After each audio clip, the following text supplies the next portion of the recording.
friends, today I thought I'd play with this fun little tree. I was going to try and do it in a short, but it's so hard to get everything in a short. I want to give you as much information as I can, so I'll just start with my supplies. I am using my MeiLiang's beautiful, vibrant, creamy, can't say enough about these. They're excellent for a beginner because number one, they're a reasonable price, but look at these gorgeous colors. Their violet purples are just beautiful. They're pinks and reds and blues. You've got your browns and greens. And this whole palette, I think, is about $17. Many times you can get it for $15. And I'm hearing from so many of you that you're getting it and absolutely love it as much as me. So this is the palette I paint with every day. Today, I'm painting on my Artisto pads. Beautiful texture. They are not 100% cotton, guys, but you guys are loving these, and they're so fun because I label them and then I journal all these. I just stick them in my cupboard and I have them for seasons, or I use them for color swatch sheets. They're fabulous, and they are perforated, so you can tear them out and give them as a gift or frame them, but they've got this really lovely, lovely texture, and I love them. This is what I paint on every single day. I've got some paint here on my hand. And then I've got my Meeden palette, which I love when I paint at home because it is heavy. It's all ceramic, but it's got beautiful deep wells and huge mixing spaces. And I have my rinse and my wash water. And let's see what else. Oh, I am using my 6 long round Princeton today, and I like this because it has a really nice little point on it. And then I'm using this fun little brush. I just happen to have this one. I don't even know what it is, carrot, but I'll find you. I have other ones. It's a little fan brush, and we're going to be painting some little trees. I thought this might be fun. I played with this weekend, and I really liked it, and I thought I might want to share that with you. I'm going to go ahead and dip my brush. Let me grab my paper towel. Dip my brush here into my water. And then I just tap it off a bit. I don't want too much water. And I'm going to do my branches. I think you could either use a black or a Van Dyke brown. I think I'll use this Van Dyke brown, which is quite dark. I could even add some black to it if I really wanted to. And I always tap off on the side. So I'm not going into my paper with a huge amount of water in there because that's harder to control. So this is about 50 pigment, 50 water. And let's see. Okay. So I'm just going to go in and using the tip of my brush. So I'm holding a little bit farther away than I might. Normally I hold a little bit closer down to the ferrule so I have more control over my brush strokes. But today for the tree, I want a little bit more freedom. So that's what I'm going to do with my brush.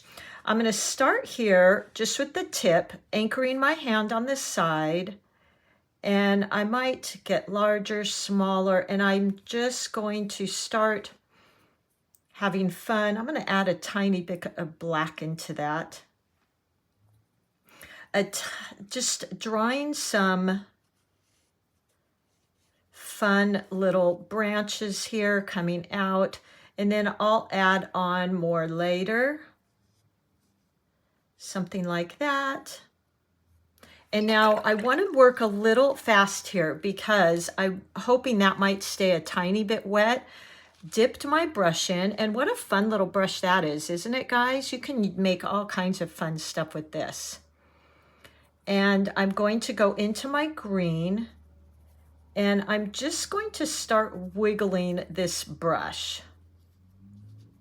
I mean, look at the fun little shapes I'm getting with this. So I was looking at these Japanese palms and different pictures, and these came up, and I thought, what a fun tree to paint. And they kind of had these little poofs like this. And I just thought they were so fun. I mean, look at that. That could easily be done, right? And how easy was that? What I want to do is I want to go in here. I'm going to rinse this brush. And as that is drying, I mean, literally, this could be all you do. And you could even go in and maybe add some little branches here and there just to give it some depth. You could do a little dry brush here. I mean, but what a simple little card this could be. What I want to do is go in, really rinse my brush here, and I'm going to pick up some of this gold in my palette. So that is yellow ochre, and I might mix it with just a tiny bit of green. And then I'm going to go in, and I'm getting quite a bit on my brush because, as you can see, this brush doesn't hold a ton. It's got a lot of little leaves, and I might just go in and I'm kind of wiggling my brush, and I just want to add little highlights here and there.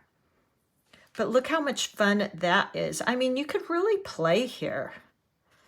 I could even go back in and add some darker colors underneath. So wash and rinse my brush and maybe go in and pick up that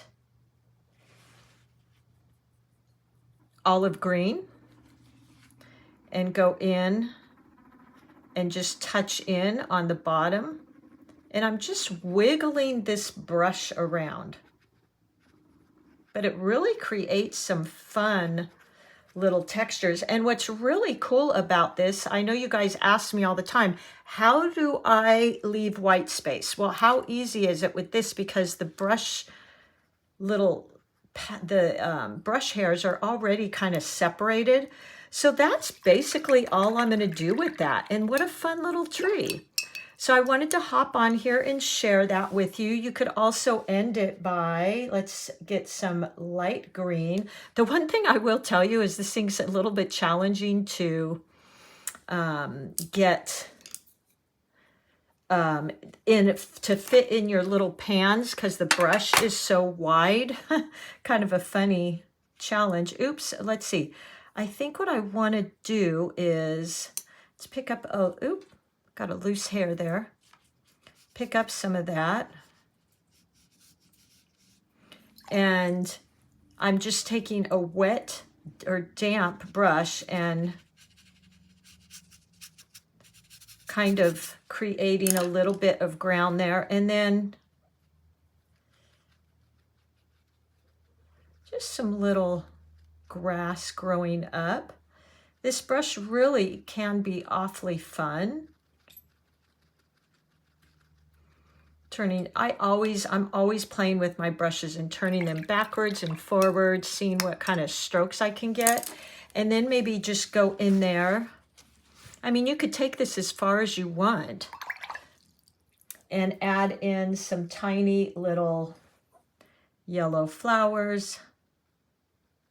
I mean, what a sweet little tree. If you're good at calligraphy, you could then go in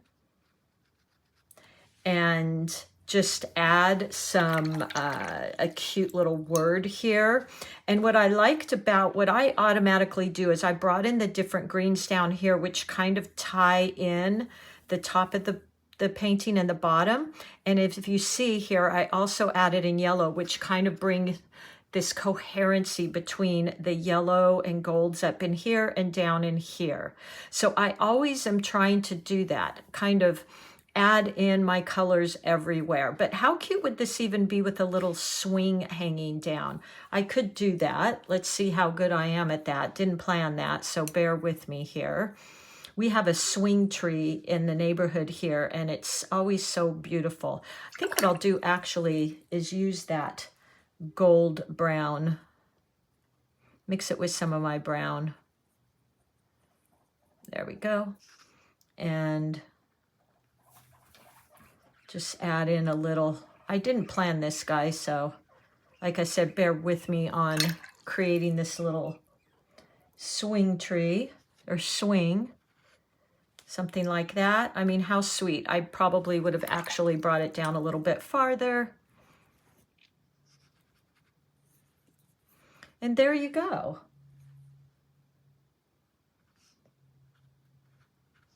How fun is that? All right, well, happy painting, guys. I'm trying to create some funner, easier things. I like to give you a challenge every month. So we had a few challenges the last week, and this is just kind of a fun little one. I will find this brush. This brush is quite old for me, so I've never even heard of this brand, C-O-R-O-T. I don't know, guys, but I'll find you a little fan brush. And this is, as always, my little 6 long round. You know, I love that. And my paints, let's see, free drawings. This probably won't be a drawing, but don't forget to check out my free drawings on my website under free resources for each month. And if you want to check out my brushes, I'll list that link there too. And I think that's all. Thanks so much, guys, for being part of my little community. And most of all, have fun with this wonderful medium. I'll talk to you soon.